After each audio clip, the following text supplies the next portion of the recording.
We're sitting down with Natalie Rego, Kettering Fairmont, class of 2013. Natalie earned 2 letters in volleyball at Fairmont, but it was in track and field that she rose to a Hall of Fame level of excellence. As a freshman, she was GWAC Central Division champion in the high jump and GWAC runner-up in the long jump. She was also district champion in the high jump. She repeated as district champion in the high jump her sophomore year. Her junior year, she was named GWAC Field Athlete of the Year. She was district champion in the high jump, long jump, and 100-meter hurdles, and she was district runner-up in the pole vault. She was a state qualifier in the high jump, where she finished 7th, and in the long jump, where she finished 13th. Things got even better her senior year. She repeated as GWAC Field Athlete of the Year. She was district champion in the long jump, high jump, and pole vault, and she was regional champ in the pole vault. She qualified for the state meet in 3 events, finishing 2nd in the state in the pole vault, 4th in the high jump, and 12th in the 100-meter hurdles. Natalie set Fairmont school records in the pole vault at 12 feet 6 inches and the long jump at 18 feet 2.5 inches. She is the only athlete in Fairmont history to qualify for state in 4 different events. Amazing. After high school, Natalie earned a full track and field scholarship to Eastern Michigan University, where she continued her excellence at the college level. Following college, she went on to compete at an elite level at the professional level, winning medals and setting records internationally. Currently, Natalie resides with her husband, Samuel Rego, in Athens, Georgia, where she is pursuing a master's degree in business administration from the University of Georgia. Welcome, Natalie. Thank you. You lettered 2 years in volleyball at Fairmont. Talk about your volleyball career. I would say volleyball was actually my first love. Really? Yeah, I absolutely love volleyball. It's such an instinctual game, and I think I really enjoyed that part of it. But I always knew that if I was going to get a scholarship to college, it was going to be in track. And so I really dedicated myself to track and field, but I actually really love volleyball. What position did you play in volleyball? Were you a hitter? I played outside hitter? all around. I think I was setter maybe my freshman year. Yeah.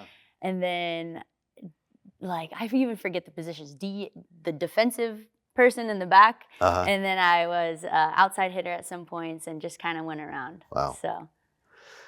Okay. What got you interested in track and field?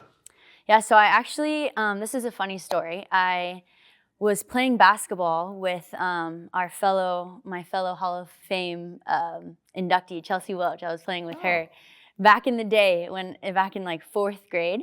And I was always fast, but I could never get the ball into the basket.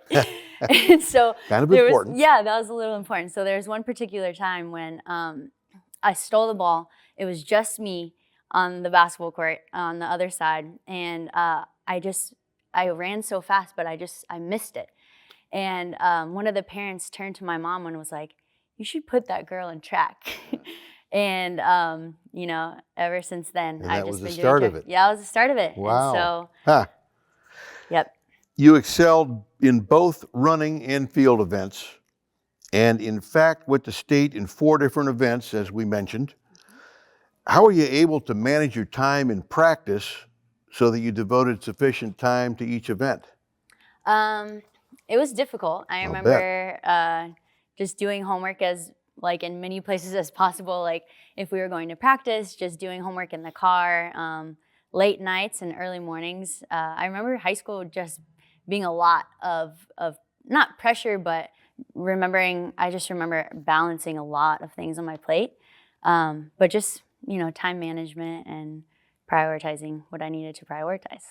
Learning to budget your time is something that a lot of athletes learn. Yes. And budgeting your time at practice then, I guess, was the job of your coach to make sure that you had sufficient time running the hurdles and sufficient time long jumping, high jumping, and Yeah, kind of just alternating. But with pole vault, I actually had to start going to separate practices after Fairmont practices. I would go and do a separate practice afterwards. So they were very long days. you made an immediate impact in the Firebird track and field program, finishing as GWAC Central Champ and District Champ in the high jump as a freshman, as well as GWAC runner-up in the long jump. In fact, you defeated a two-time district champ and state qualifier who had committed to Ole Miss in the high jump. Yeah. Were you at all intimidated competing against older, more experienced athletes? I was so new at the time that it was like, oh, okay, like this is fun. Like I didn't really understand, how big time of an athlete she was. So I just went out there and had fun. My dad was always just talking to me before I would go to competitions. He's like, just close your eyes and imagine yourself flying over the bar. So I just kind of focused on that, and I think it led to some good results. You had your own personal psychologist, right? Really, right he in the would just family. say, imagine yourself like an angel flying over. You know, Natalie, pole vaulters are a little crazy. Yes. At what point did you take up pole vaulting? It actually wasn't until the winter of my junior year. So it was actually, so Coach Miller, he was the head coach at the time, and a separate coach from Wayne High School actually reached out to Coach Miller and asked if he could start coaching me in the pole vault. And so Coach Miller brought me to my first pole vault practice and introduced me to Terry Wasson, who was my pole vault coach throughout high school. And he took me just from halfway through junior year. It only took a year and a half, and he took me from beginner to the top. So that explains the extra pole vault practice then, above and beyond track practice. After, exactly. Okay. Did pole vaulting come easy to you, or was it as hard as it looks at the beginning? Well, when you're beginning, everyone is so bad. It's a very awkward movement with your body, and just trying to understand like how to use this. You're using another tool. So it's not just like high jump and long jump where you're just using your body. So trying to understand how to hold a pole and run with a pole was pretty difficult. And it felt extremely awkward, I would say, for the first year. Would think so. Yeah, but my coach was just absolutely phenomenal, and he just said, like, it's normal. It's going to be awkward, but you just have to keep pushing through that. And then he just said, there's going to be a time when it clicks, and it just did. Wow. Yeah. Your junior year, you kind of took things to the next level. You won district championships in 3 events. You were runner-up in a 4th. You also qualified for the state meet in the high jump and long jump. Describe the experience of going to state for the first time. It felt surreal because as a freshman and sophomore, that's something that you're always striving for. But it just seems like kind of too far out of reach. And then to actually see myself being able to perform at that level was just, it was just so satisfying to see the work that I've been putting in just come to fruition. So it was extremely, I was super happy to be able to experience that. Then your senior year, you returned to the state meet in the pole vault, high jump, and 100-meter hurdles. Mm-hmm. Was it different going back to state with a year of experience under your belt? Yeah, I think so. It just gave me more, just more experience just to know how to prepare. You just get smarter at how you treat your body, just like the mental exercises you have to go through, what type of routines you need to do, like what do I eat the night before, how do I warm up, and all of those little things, just gaining knowledge. So I think that definitely helped just gain confidence. This time you finished 2nd in the pole vault at the state meet and 4th in the high jump. Talk about competing in both of those events where you made the medal stand. Well, it was kind of normal for me to be running between all the different events, but like I said, I think it just didn't really feel real, because I was such a beginner the year before with pole vault. With high jump, I had been doing pretty well since my freshman year, so I was like, okay, this is really awesome that I'm actually performing at the state meet. And doing well the way I wanted to do at the state meet. But with pole vault, it was like all of a sudden I was at the state meet, and just a year ago I was not good at this sport at all, you know? So it was pretty surprising. So you But exceeded your expectations. definitely exceeded my expectations. I couldn't believe it. But I could go on about my coach, but he just kept telling me, like, just trust me. Things are gonna click in a way that you don't even understand.